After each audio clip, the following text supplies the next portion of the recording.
Este programa é patrocinado pelos amigos e parceiros do Ministério Joyce Meyer.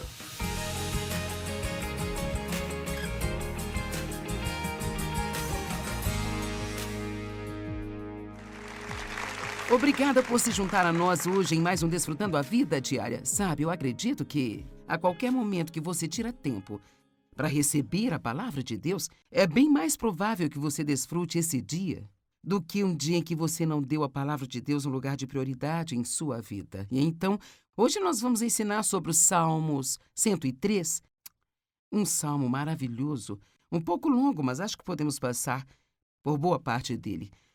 Uma das coisas que me espanta quando eu estudo a palavra, em comparação com apenas ler a palavra, é a quantidade de lições diferentes que estão em apenas um capítulo da Bíblia ou em um salmo. Você vai descobrir hoje que existe perto de uma dúzia de lições diferentes. Aqui, se você apenas ler algo bem rapidamente, você realmente não entende. Acho que podemos aprender muito mais se reservarmos tempo e diminuirmos a velocidade. E então eu realmente gosto de anotar aquelas coisas que eu aprendo. Então vamos começar. Salmo 103, versículos 1 e 2. Bendiga afetuosamente, louve com gratidão ao Senhor, ó minha alma, e tudo o que há no mais profundo de mim, bendiga ao seu santo nome. Bendiga afetuosamente, louve com gratidão o Senhor, ó minha alma, e não esqueça de nenhum só dos seus benefícios. Agora, isso é o que eu penso. Eu não sei disso com certeza, mas eu acho que Davi estava falando consigo mesmo. Eu acho que talvez aquela tenha sido uma manhã em que Davi acordou e em que ele talvez não estivesse tão bem emocionalmente, ou talvez seu corpo não estivesse respondendo, cooperando com ele naquele dia. Acho que esquecemos que as pessoas que Deus usou para escrever as palavras que lemos na Bíblia eram pessoas como nós. Elas eram de carne e osso, como nós somos. Então, eu não sei quanto a você, mas eu tenho muitas manhãs em que eu tenho que falar comigo mesma. Porque na maioria das vezes, quando eu acordo pela manhã, há muitas coisas que eu sei que eu preciso fazer naquele dia e o meu corpo não está realmente interessado nelas. E uma delas é eu treino com pesos 3 vezes por semana e é interessante que às vezes dentro dos primeiros 3, 4 minutos, quando eu abro os meus olhos, eu penso, talvez eu ligue para o treinador e diga que eu não posso ir hoje. E então eu tenho que conversar comigo mesma. Eu acho que muitas pessoas melhorariam muito se elas simplesmente tivessem uma reunião com elas de vez em quando. Então, acho que nós podemos olhar dessa maneira. Talvez Davi tenha se levantado e sentido algumas das coisas que sentimos, e então ele disse, ok, escute, alma, que é a sua vida interior, e tudo o que estiver acontecendo em nós vai sair de nós. Então ele está dizendo, hoje nós vamos louvar ao Senhor. E eu amo o verso 2, onde ele diz, e não se esqueça de nenhum só de seus benefícios. Você sabe o quanto é fácil reclamar? E, sinceramente, eu acho que seria uma grande conquista se um ser humano conseguisse passar pelo menos um dia inteiro e não murmurar pelo menos um pouco. E nós fazemos isso tanto que nem percebemos que nós fazemos. Eu estava lendo um livro escrito por um cavaleiro que foi embora para estar com o Senhor há muito tempo, mas ele era um grande homem de Deus. Ele disse, é muito desafiante para nós não murmurar. Ele disse, tudo o que nós temos que ter é um pouco de comida que não gostamos, um clima que não nos convém, ou coisas que não são exatamente do jeito que nós queremos. E reclamar, na verdade, é um problema maior do que achamos que é às vezes. E eu vou te mostrar isso hoje. Então Davi diz a si mesmo, para louvar o Senhor. A questão é, nós reclamamos mais sobre as coisas que não gostamos em nossa vida do que louvamos a Deus pelos benefícios que nós temos. Não há nenhum de nós, incluindo a mim, que não precise ouvir isso. Umas 2 ou 3 vezes ao dia. E vocês são pessoas maravilhosas, piedosas, eu sei, porque vocês trabalham para mim. E vocês são incríveis e as pessoas que estão assistindo podem ser pessoas maravilhosas e piedosas, mas seria muito interessante ver quantas pessoas, até mesmo aqui nesta sala, que chegaram tão longe hoje e não agradeceram por absolutamente nada. E tudo o que fazemos então é reclamar e murmurar. E sabe, os israelitas, eles murmuravam quando estavam no deserto. E assim eles ficaram lá por 40 anos, tentando fazer uma jornada de 11 dias. 40 anos fazendo uma viagem de 11 dias. E um dos seus maiores problemas, uma das coisas que os manteve lá, foi murmurar e reclamar. E você vai ver um pouco mais tarde, porque isso aconteceu, mas diz que os israelitas se queixaram e então a sua jornada levou 40 anos. E em 1 Coríntios, capítulo 10, 9 e 10, nós temos uma escritura do Novo Testamento em que Deus está usando o exemplo dos israelitas para nos lembrar de como isso é realmente perigoso, porque eu acho que nós abrimos uma porta para o inimigo quando reclamamos. Eu acho que quando louvamos a Deus e o agradecemos, estamos abrindo a porta para que Deus trabalhe em nossa vida, mas quando murmuramos e reclamamos, estamos realmente convidando o inimigo para entrar e nos dar mais do que já temos e que nós não gostamos. Então diz, nós não devemos tentar o Senhor, testar sua paciência e nos tornar uma provação para Ele, o avaliando criticamente e explorando a sua bondade. Então, se eu me queixar de minhas provações, Deus diz, ok, olha, você está se tornando uma provação para mim e eu estou cansado de ouvir você murmurar e reclamar. Eu quero ouvir sobre as coisas boas que eu estou fazendo na sua vida. E depois continua a dizer, e eu estou em 1 Coríntios 10, versos 9 e 10, ele disse, e esses são os que exploraram a bondade de Deus, os quais foram mortos por serpentes venenosas. E nós não devemos reclamar como alguns deles fizeram e foram completamente eliminados pelo destruidor. Agora, obviamente, eu não estou tentando dizer que se você reclamar, sabe, você vai cair morto, mas a questão é que eles reclamaram tanto. Você deve se lembrar, eles se queixaram depois de ver o Mar Vermelho se abrir? Depois do maná cair do céu. Todos os dias, quero dizer, essas pessoas estavam vendo fenomenais milagres que nós pensamos, cara, se eu pudesse ter um milagre assim, eu nunca mais reclamaria de coisa alguma na vida. Sim, reclamaria. E eu também. Sabe por quê? Parece que nós temos uma memória mais longa sobre os nossos problemas do que sobre as nossas bênçãos. Por algum motivo. Então, isso é algo que não podemos esperar sentir vontade de fazer, é algo que nós temos de fazer de propósito.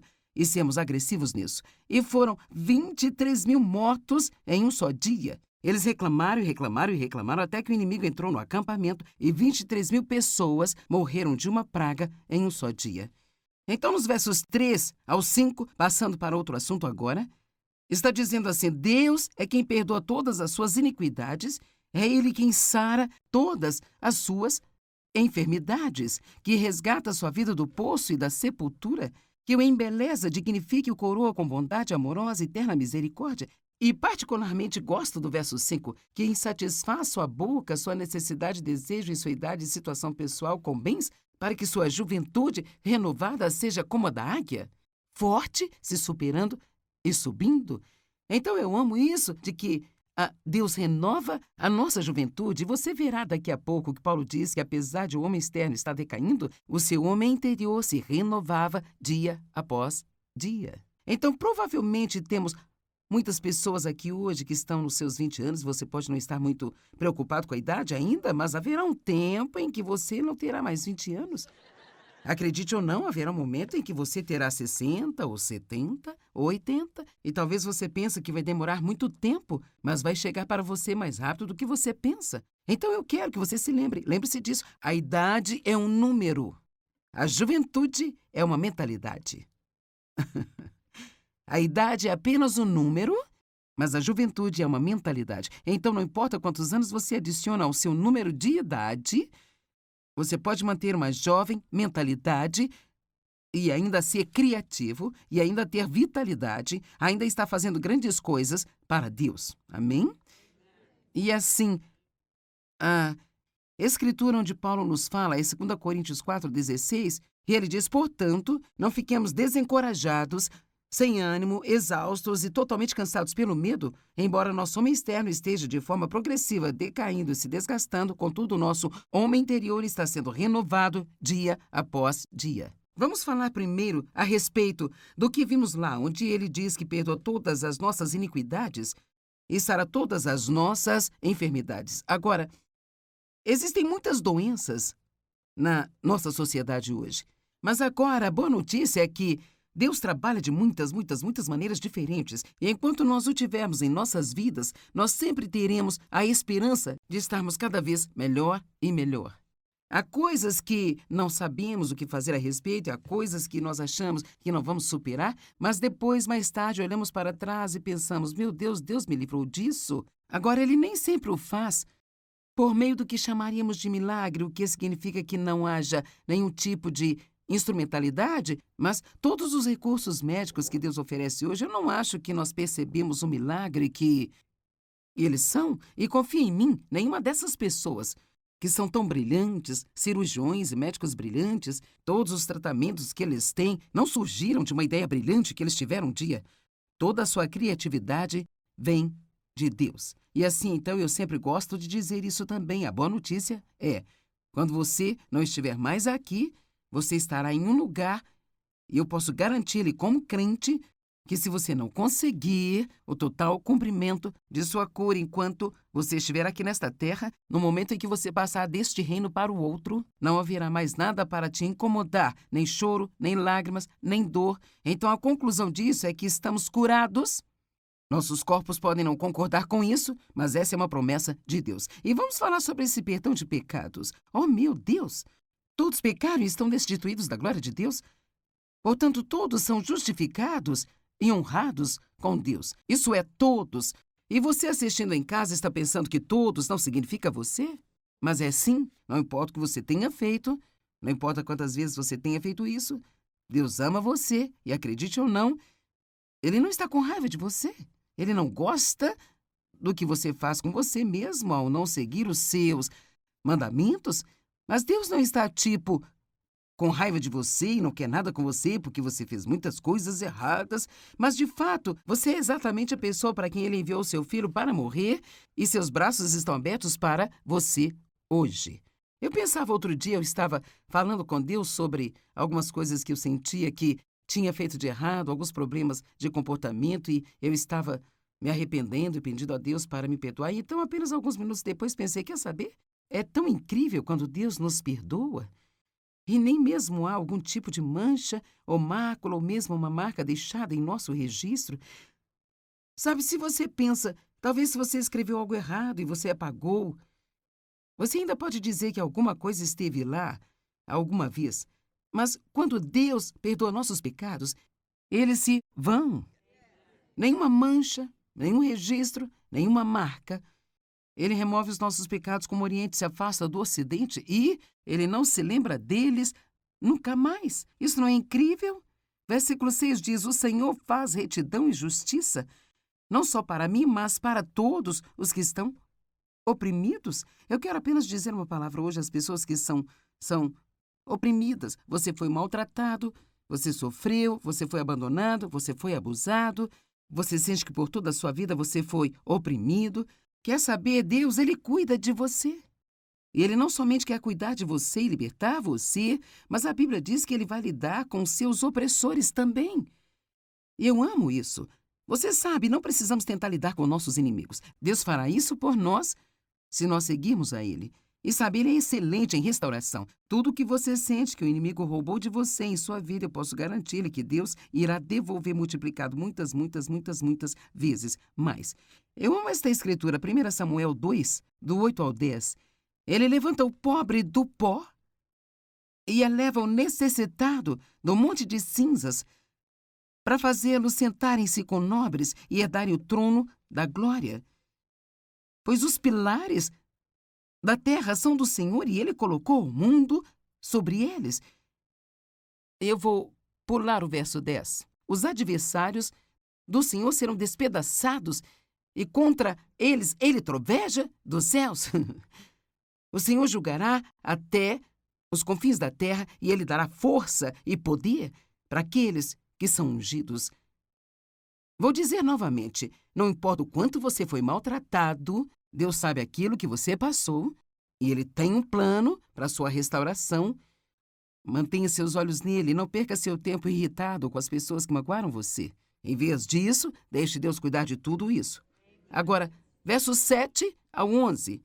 E o verso 7 é algo no qual eu quero que você preste uma atenção especial, porque isso vai nos mostrar porque, com todos os milagres que os israelitas viram, eles ainda encontraram tanto motivo para murmurar. Eu acho que podemos ler a Bíblia toda a nossa vida e perder isso, se alguém não nos apontar isso. Verso 7. Ele manifestou os seus caminhos a Moisés e os seus feitos aos filhos de Israel. Agora, provavelmente lemos isso e pensamos que os israelitas eram melhores. Cara, eles viram as grandes coisas que Deus poderia fazer. Mas isso não é verdade. Deus, ele manifestou os seus caminhos a Moisés. Moisés conhecia Deus. Os israelitas só conheciam os seus milagres, mas não conheciam a ele. E sabe, nós precisamos orar: Deus, ensina-me os seus caminhos. Não apenas faça isso por mim, faça aquilo por mim, corrija isso, corrija aquilo. Mas Deus, ensina-me os seus caminhos.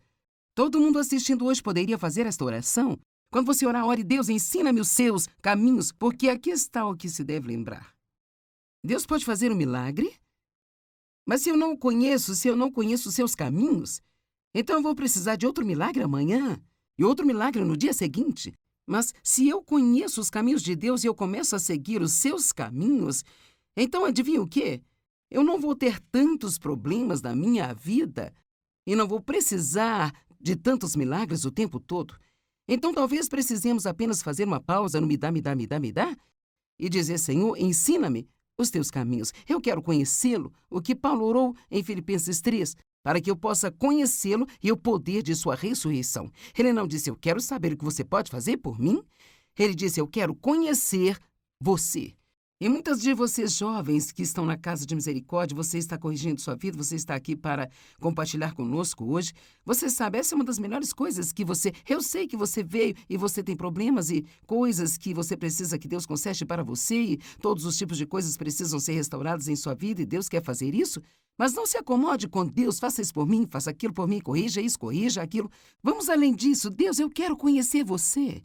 Quero conhecer seus caminhos. Eu quero conhecer o seu caráter. Eu quero me comportar da maneira que você quer que eu me comporte. O Senhor é misericordioso e compassivo, lento para a ira e abundante em misericórdia e bondade amorosa.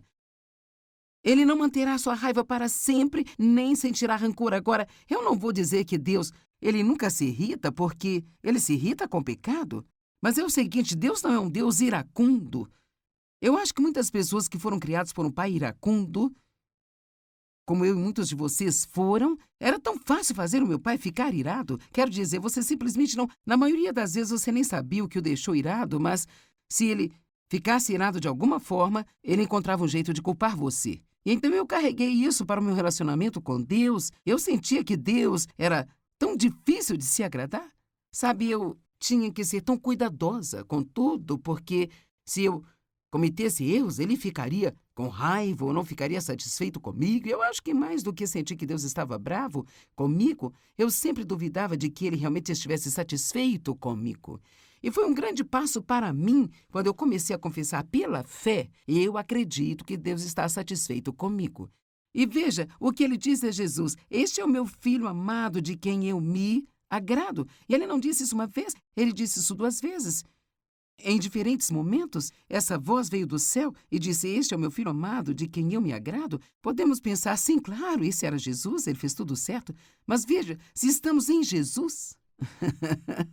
Vamos lá, se estamos nele, então nós somos coerdeiros com ele e o que quer que ele tenha, nós temos. Então, Deus não está satisfeito com qualquer um de nós hoje porque temos esse comportamento maravilhoso e perfeito, porque todos sabemos que não temos. Mas Ele está satisfeito com a gente porque nós queremos crescer, nós queremos aprender, nós queremos ouvir. Alguns de vocês assistindo pela TV hoje, ou talvez, sabe, assistindo em seu computador, ou você pode estar ouvindo isso, sabe, você pode estar pensando: bem, sabe, Deus está zangado por isso, Ele está zangado por aquilo, Ele está zangado por outra coisa. Bem, Deus não gosta das coisas que fazemos de errado em nossa vida, mas eu vou contar-lhe uma coisa. Ele está feliz que você esteja assistindo o programa? Ele está feliz por você ter se importado o suficiente para receber a palavra? E eu pensei em algo que nós precisamos fazer, e eu pensei muito nisso, e eu penso que nós precisamos tirar tempo para celebrar as nossas vitórias, por menores que elas possam ser, e não somente passar o nosso tempo pensando sobre o que não somos, o que não fizemos e o que não podemos. E assim, essa é uma boa coisa a se lembrar. Deus não nos trata de acordo com nossos pecados, nem nos retribui de acordo com as nossas iniquidades. Pois quanto os céus estão acima da terra, assim é grande a sua misericórdia e a bondade amorosa para conosco. O versículo 12 diz: como o Oriente se afasta do Ocidente, assim ele afasta as nossas transgressões de nós. Deus conhece nossa estrutura e eu amo isso. Davi orou dizendo que ele conhece a nossa estrutura. Ele sabe que não há nada sobre você e eu que surpreenda a Deus. Ele não vê você cometendo erros e ele pensa assim: oh, não, eu não posso acreditar que você seja tão ruim. Eu não sabia que você iria fazer isso. Sabe, Deus sabe tudo o que faremos de errado antes mesmo de fazermos, cada palavra que nós ainda não falamos, todo pensamento que ainda não passou pela nossa mente. Ele nos ama incondicionalmente. Uma das minhas escrituras favoritas está em Hebreus, onde a Bíblia diz que Jesus, ele entende nossas fraquezas e debilidades, porque ele foi tentado exatamente como nós, mas ele não pecou. Sabe, a Bíblia diz que quem é o homem para que com ele te importes? E o filho do homem para que com ele te preocupes? O que Deus teria somente em nós o dia todo? O que nós somos? Quem somos nós para que Deus se importe conosco?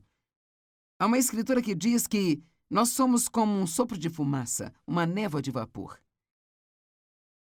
Aqui está a Joyce.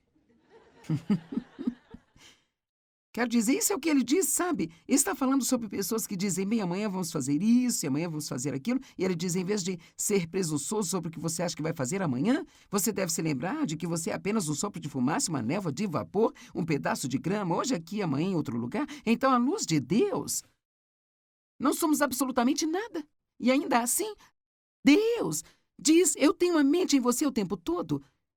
Eu tenho um plano para você. Eu estou pensando em você. Eu tenho algo de bom guardado para você. Então isso nos mantém humildes. Deus, eu não mereço nada, mas sou tão grato por todos os seus benefícios na minha vida. Amém?